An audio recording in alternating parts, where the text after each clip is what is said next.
most people want freedom, but defining what your level of freedom is, I think, is a very important decision that everyone needs to make. But I think freedom's also getting to choose what you do every day. An attorney offered, he's like, hey, I got box seats at the Staples Center if you guys want to fly out. Just having the ability, first of all, being able to afford it, and then having the ability to take time off, but just being able to do that without even having to think about it, that's freedom. All right, so we're here in windy Miami for actually it's technically Hollywood, Florida. We're here for a client event that we have coming up, and this is another episode of what's currently called the Bill Hauser podcast. We may rename it in the future just because I needed to get started on something. And today we're going to talk about Andy's massage experience. So I'll let Andy take it from here. Why Andy had a $500 charge on his credit card. Okay. Mysterious additional charge after leaving a masseuse. Okay, so here's the backstory. Let's go back to 2000. This story of the $500 massage goes back to 2014, right? So 2014, I had just started my business and I had a pretty good year. And we went out to dinner New Year's Eve, right? So it was myself, my wife, and my daughter. My son hadn't been born yet. And the waiter just looked like he hated his life because he's working on New Year's Eve and the place is just busy. He's a really nice guy, but you could just tell he's miserable, right? So my wife was like, you know what? We should give him like a really good tip because we had a really good year and let's give him a really good tip. So I left him like a $250 tip. And it felt really, really good to give like a huge tip, right? And ever since then, it's kind of become, and not only that, but then I had a great year in 2015.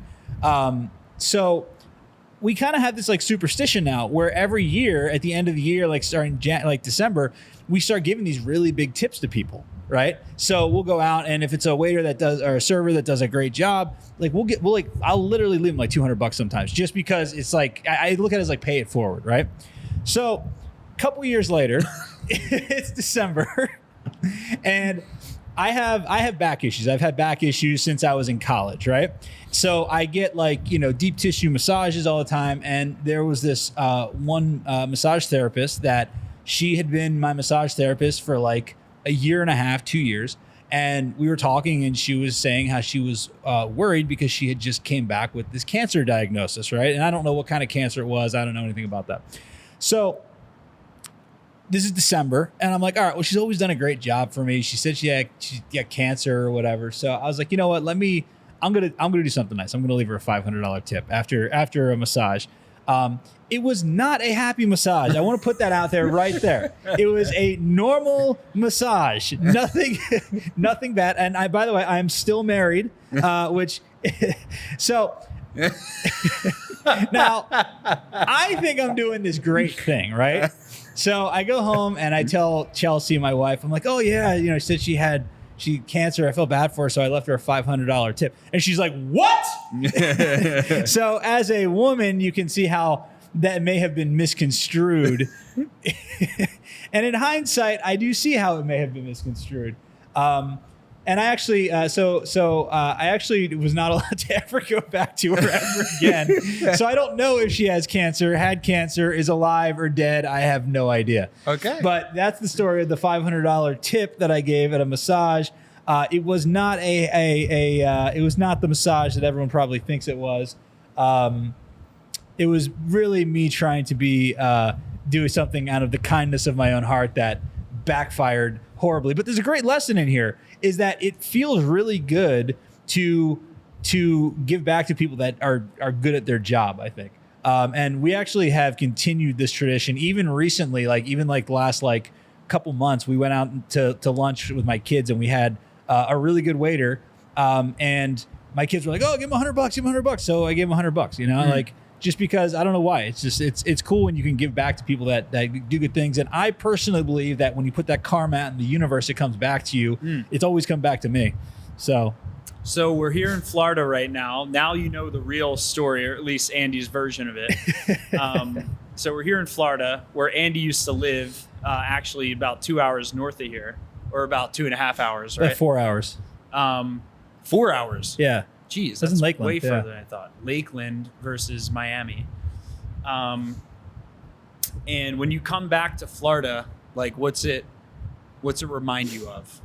Now What that you does live in Florida Georgia. remind me of? Humidity. Although it's not humid right now, but I mean, like I've been back a few times. Yeah. And it's just like the amount of humidity here is just unreal. Yeah, it's also like really interesting in Fort Lauderdale. I don't know if this is like a known thing. Maybe you'll know. It feels like the most dog-friendly place ever.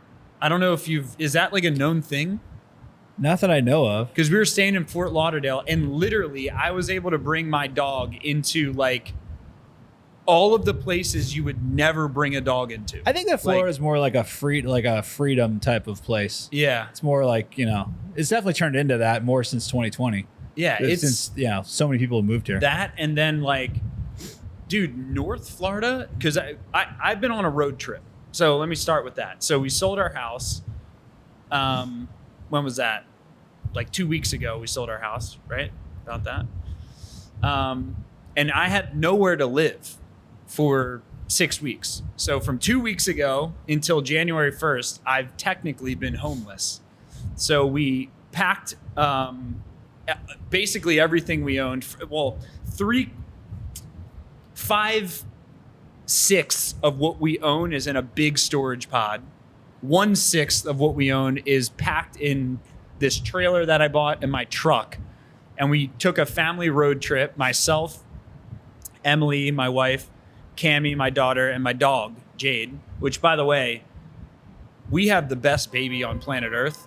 Holy shit, dude. She was perfectly fine with a 14-hour drive from Philadelphia. I've been saying that since she was born, that you don't understand how lucky you are in how well behaved that child is. Like it's ridiculous. It was like literally the simplest thing ever, the drive. Actually, Jade. See, I can't wait for you to have another kid. Yeah. Because that happened to me. Because when Aubrey was born, my oldest was born, she was the same way. She didn't cry. She was always happy. She slept through the night. She let anybody hold her. She's always smiling. And I was like, this is the easiest thing ever. Everybody's complaining about being a parent. This is the easiest freaking thing ever. And then my son came along and was the absolute opposite. Like didn't sleep for more than 2 hours a night for 18 months. Wouldn't go to anyone but my wife.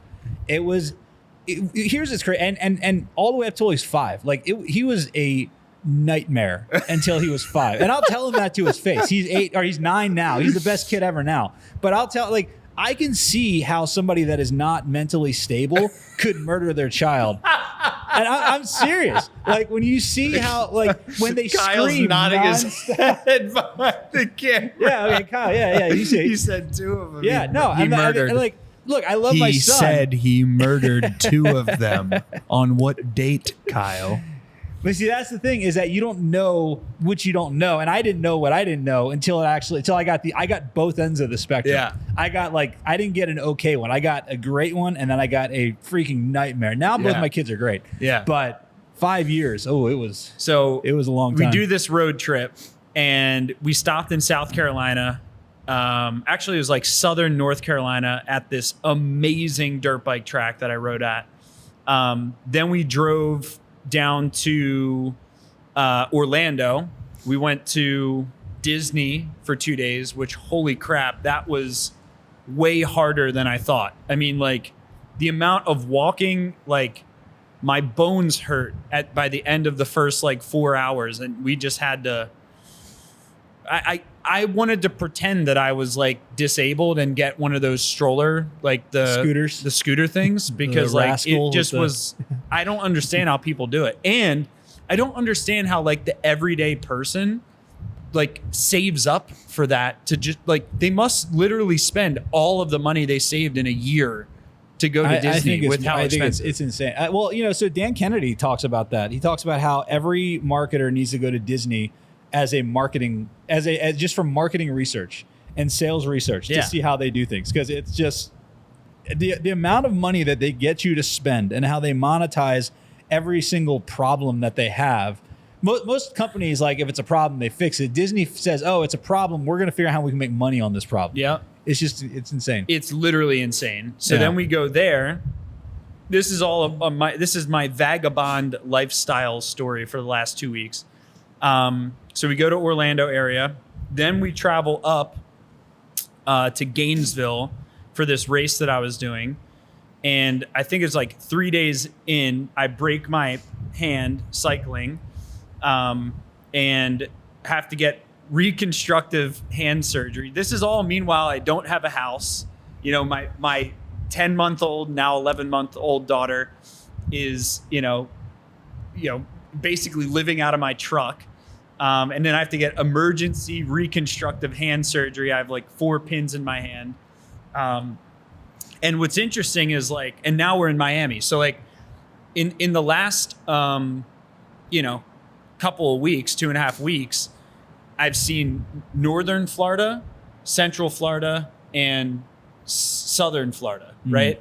And it's very different. Like North Florida is like, I've never been in North Florida before. Actually, it's been like 15 years. It felt like I was in like a southern kind of like a South Carolina. Yeah, North Florida is the South, and South Florida is like the North. All the people from from Boston and New York and everywhere come down here to retire. Completely different. So it's just like a culture shock, and I actually think that, I think Central Florida and Southern Florida is similar in that they're like it's more like the North kind of. Right? Yeah. Not so much. Well, Central Florida. I think the Orlando area. Once you hit north of Orlando. Yeah. Once you start getting to like Gainesville and Ocala and those northern cities up there, it kind of starts getting a little bit more. But the thing I wanted to share is that like, I think it's really interesting that, to be able to just pack up and just like travel for 6 weeks. The thought of that for me was like really cool in the beginning. And then it sinks in that like you don't have a stable place to like live. And like I'd say at about the, right about now where I'm at, it's like I'm kind of already a little bit like, all right, I'm ready to have like one place to live.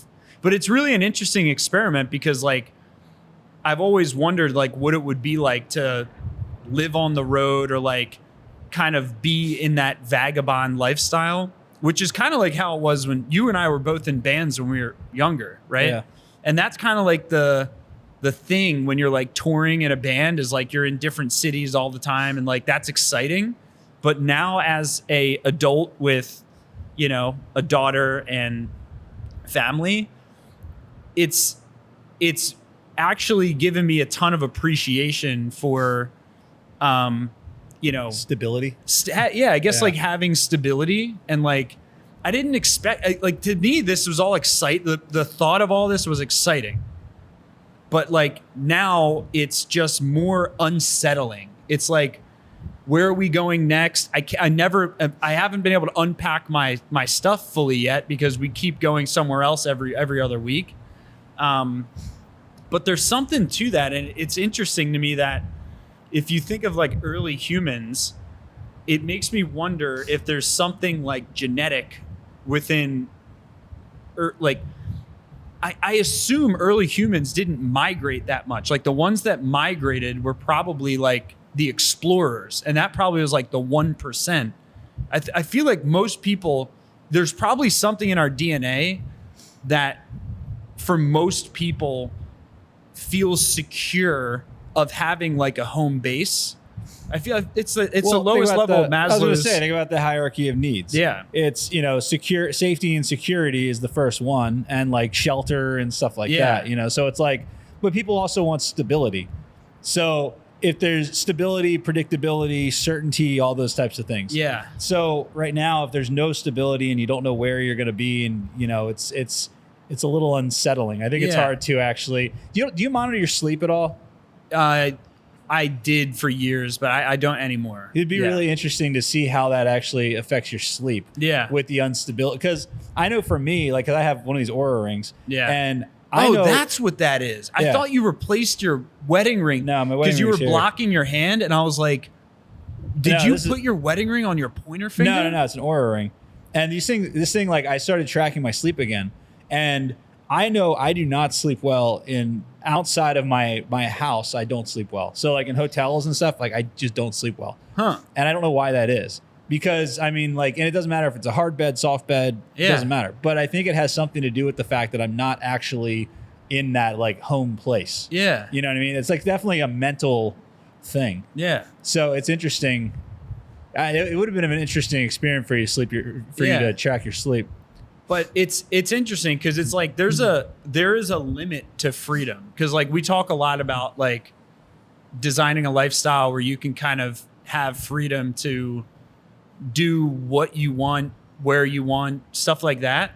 But like there's almost like a limit to like, because I've had freedom for the last like I didn't work for the last like almost 2 weeks, like about 2 weeks, and I made that decision with like the snap of a finger. Like there was no planning or preparation. Like we all of a sudden sold our house, had nowhere to live, and I'm just like road trip and gonna go to Disney and all this stuff like last minute. Yeah. So I definitely had the freedom component, but it's interesting that like this is very fascinating because this happened to me once when I read the book, The 4 Hour Work Week. You read that probably, right? Yeah, like a long time way ago. back in the day. That's like the one that everybody reads when they start their first business and have no idea what they're doing. So like that book basically sold this dream about like, working 4 hours a week and having this freedom-based lifestyle. And what's interesting for me is like when responsibility, because I haven't worked for 2 weeks prior to today, basically. I mean, on and off, but like now that I'm back in the swing of things, I feel happier today than I've felt. Disney was pretty happy. The first day was happy. Yeah. The second day was way too much walking. Like it's miserable. Like medium happy, right? But like today is actually the happiest day I've had in 2 weeks. Well, it's like people need. Okay, so you hear about people that they retire and then they die 6 weeks later, right? Yeah. So like I had my wisdom teeth pulled 3 weeks ago, and I did it Friday morning. I think my surgery was like 8 o'clock in the morning, and so you work hard, right? And you always had this dream about. I just pictured him having. Did you see the ad I filmed?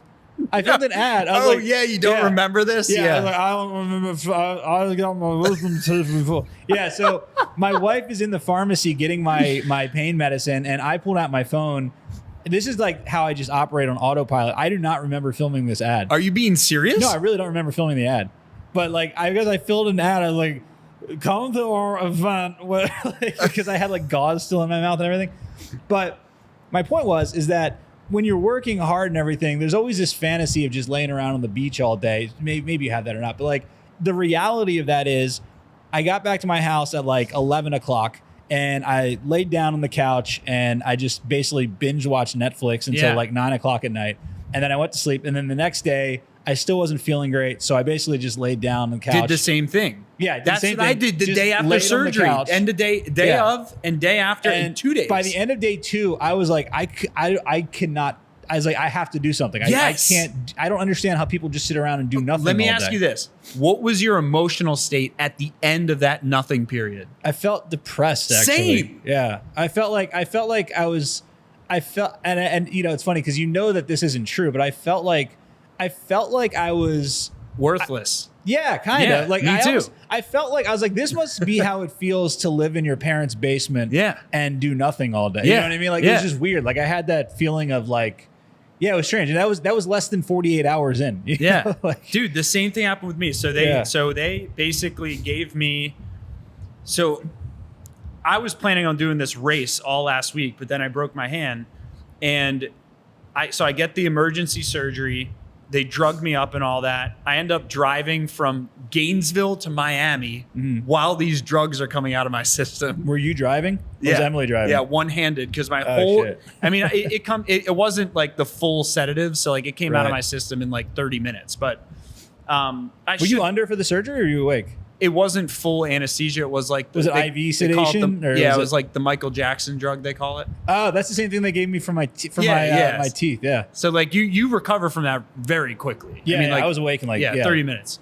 So I drove from Gainesville to Miami, one-armed, my entire arm was paralyzed because they did a nerve blocker in it. So you could drop a ton of bricks on my arm and I wouldn't feel a thing because there's no nerves. Right. So I drove from Gainesville to Miami. It was like 5.5 hours, 5 hours.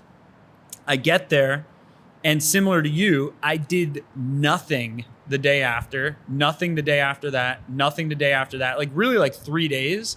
The only things that I really like did which were big events were like getting a shower was like actually hard because I can't wet this and like it's hard to like, you know, use one hand for everything.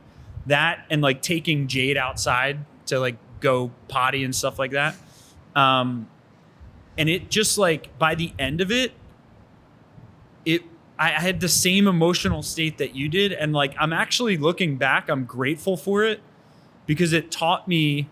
Dan Sullivan, the founder strategic coach who's coached me for a while, he one of the first coaching sessions he ever did with me, he showed all of these historical presidents, like the presidents of the United States.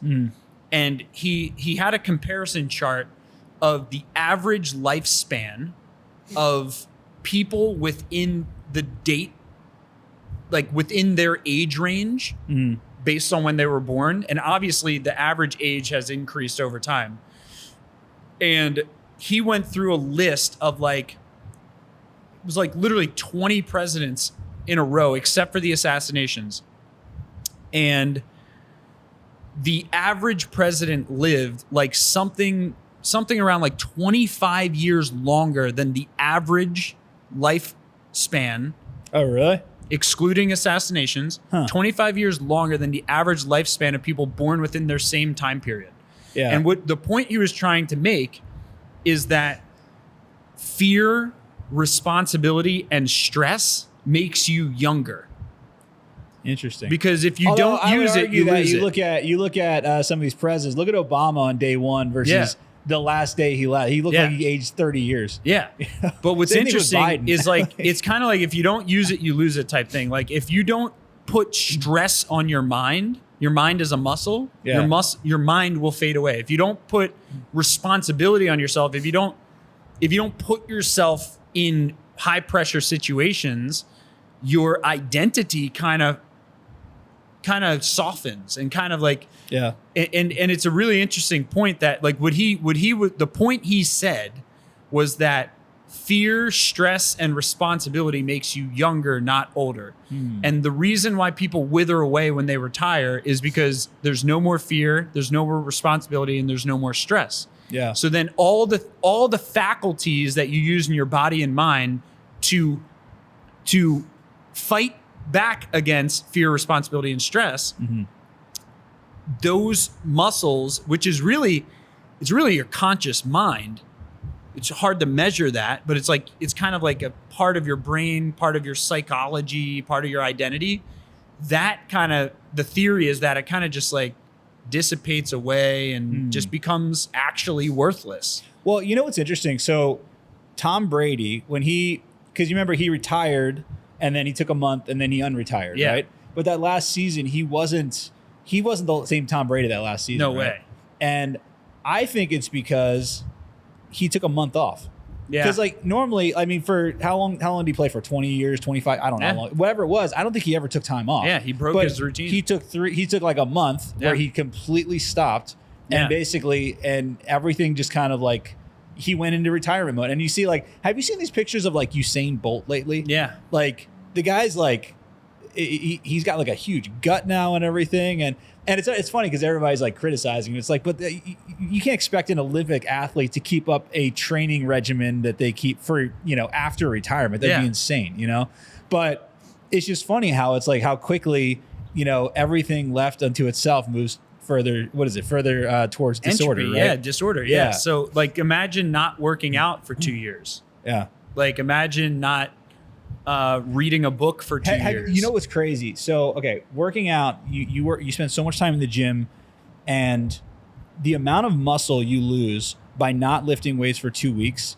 it's like 10%, like 10% of your gains you lose or something like that. It's insane. I was reading Outlive by Peter Attia, the amount of muscle that you lose by not working out for like 2 weeks is like ridiculous. Like it's crazy how long it takes to build and how quickly it goes away. Yeah, it's insane. See, that's my challenge with it might like, be 10%, but it's a lot. It's a large percentage of muscle goes away. It's insane. This is why I think that the intention of vacations is to reset and recharge. And I think that that's a different intention than like, if you love what you do, that this is a big consideration. If you're looking for an escape, if you hate what you do, you should take the longest possible vacations you can. You should stress yourself out for those vacations. You should drain yourself so that you can recover in the work you hate, right? But I feel like the best vacations, like most times when you and I go on vacation, we come back energized, like refreshed. I leave with a pile of books this big. Yeah. And I'll sit on the book. I'll sit on the beach for 5 days or 7 days.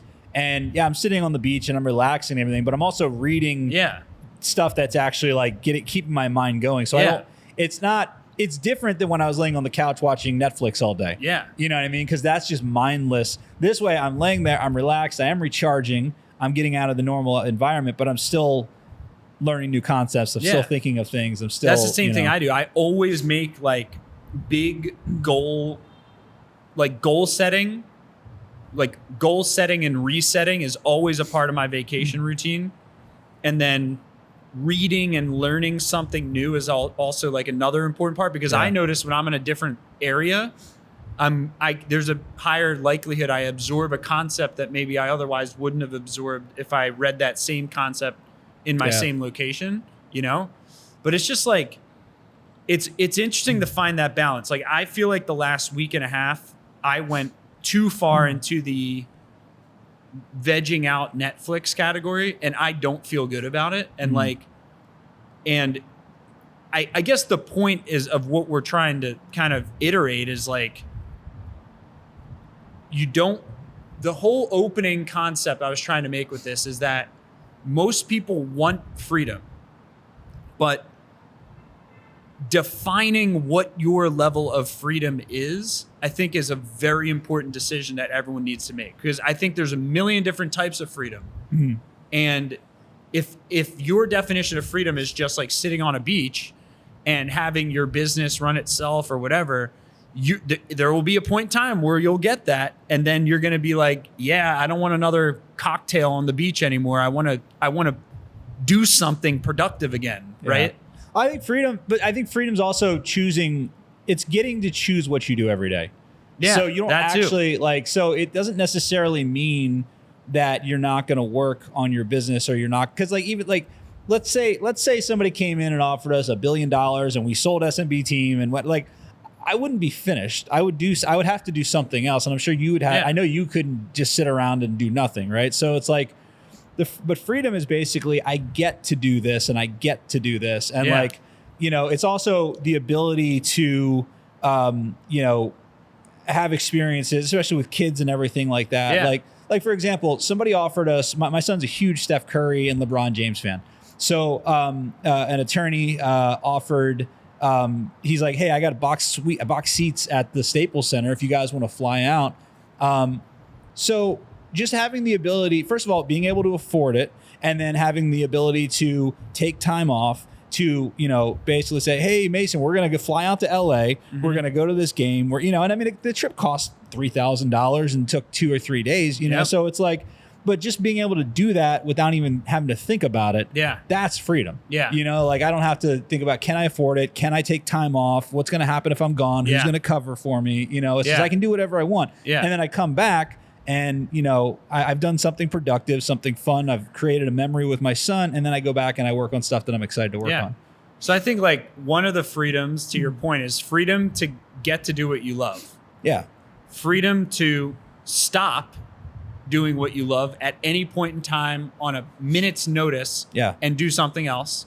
Freedom to then go back to what you love. Like, and then freedom within when you do those periods of stopping to do things that don't restrict you financially. Like, meaning you are not restricted by your financials to do something. Right. When you want to do something. Exactly. Right?